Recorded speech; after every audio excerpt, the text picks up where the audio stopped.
bem alimentada, criança que bem chegou alimentada, com segurança na escola pelo transporte escolar. Exatamente, né? quer dizer, um tratamento de primeira classe, né, que é o que merece cada um dos cidadãos brasileiros. Professor José Marcelino, a mesma questão, essa relação, analisar um pouco essa relação entre o controle dos recursos públicos e a qualidade da educação pública.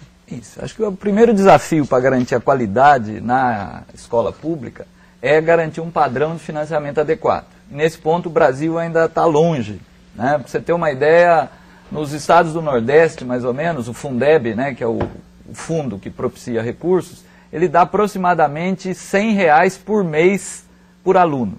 Então, quer dizer, a mensalidade de uma escola pública hoje é R$100 mês. É evidente que com R$100 mês você não consegue qualidade. Quer dizer, qualquer escola particular de classe média nessas regiões é pelo menos 3 vezes mais esse valor. Então esse é o primeiro ponto. E se você pensando ainda nas escolas públicas, mas estiver pensando em outra região do país, talvez você encontre uma diferença também. Também. Esse é o problema que o Fundef ainda não resolveu. Mas mesmo nos estados, vamos dizer, São Paulo, que é um padrão melhor, nós devemos estar ainda abaixo de R$200 por mês. Quer dizer, que ainda é 1/3 de uma mensalidade em São Paulo. Ou então, seja, precisa melhorar o custo, o chamado custo aluno, né? Isso. Precisaria ter um acréscimo. Isso, né? Quer dizer, a primeira constatação é essa, o Brasil tem que gastar mais em educação. Agora, não basta gastar mais se o dinheiro não chega, aí chegamos no controle, né? Quer dizer, como eu digo, no Brasil, em geral, o filho do prefeito não estuda numa escola pública.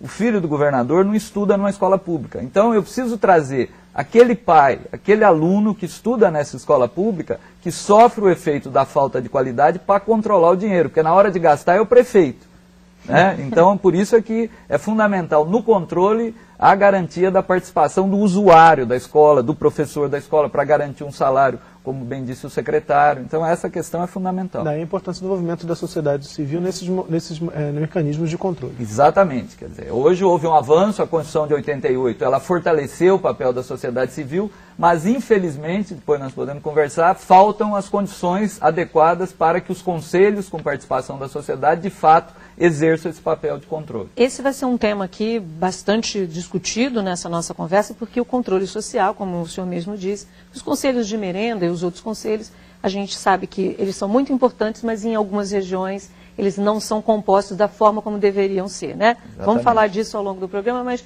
vamos ouvir o Marcos. Agora, a mesma questão, Marcos, que é o consultor, foi o consultor dessa edição especial, como a gente pode discutir com o professor que está nos assistindo essa relação entre controlar os gastos, os recursos, o dinheiro que chega até as escolas e esse impacto diretamente na qualidade da educação oferecida aos alunos. Bem, a primeira questão é da quantidade. Quando a gente tem um desvio ou uma má gestão do recurso, esse recurso ou ele vai para um fim privado, não vai atender o interesse público, ou ele vai para o campo do desperdício, ou seja, ele é mal utilizado. Ou seja, na verdade, aqueles recursos alocados à educação, que seria um valor X, ele acaba sendo suprimido por X menos Y, um valor a menor.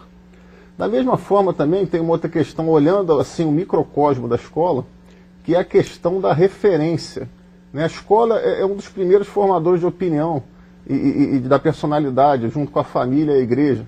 É na escola que o aluno ele tem o primeiro contato com o Estado. Então, se ele chega lá e vê aquele contato do Estado mal gerenciado, as coisas não voltadas para o atendimento dele, que é o educando ali, ele já desenvolve uma relação ruim com a coisa pública. E ele passa a não acreditar na escola, né? Isso, para que eu estou aqui num lugar que não me respeita, né? E ela também vai perder aquele caráter que a educação tem de emancipatório, porque a escola é o grande mecanismo que permite, a escola pública, porque ela é para todos, que permite que aquele indivíduo rompa aquelas heranças que ele tenha de desigualdade social, e ele possa ter elementos para lá na frente, ele tem empregabilidade e outros elementos que precisam, ele tem uma ascensão intelectual, também uma ascensão profissional que permite uma melhor qualidade de vida.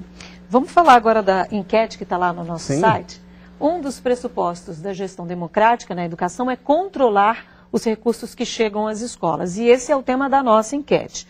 Qual o maior desafio no exercício do direito à gestão democrática? As alternativas são compreender a relação entre políticas públicas e controle.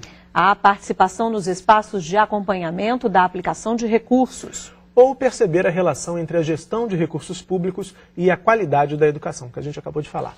Vote e confira o resultado da enquete no último bloco do programa de hoje. Bárbara, a gente está falando da enquete, né? Vamos falar do fórum que está lá também no nosso site. Os professores participam, felizmente, a gente gosta de sempre de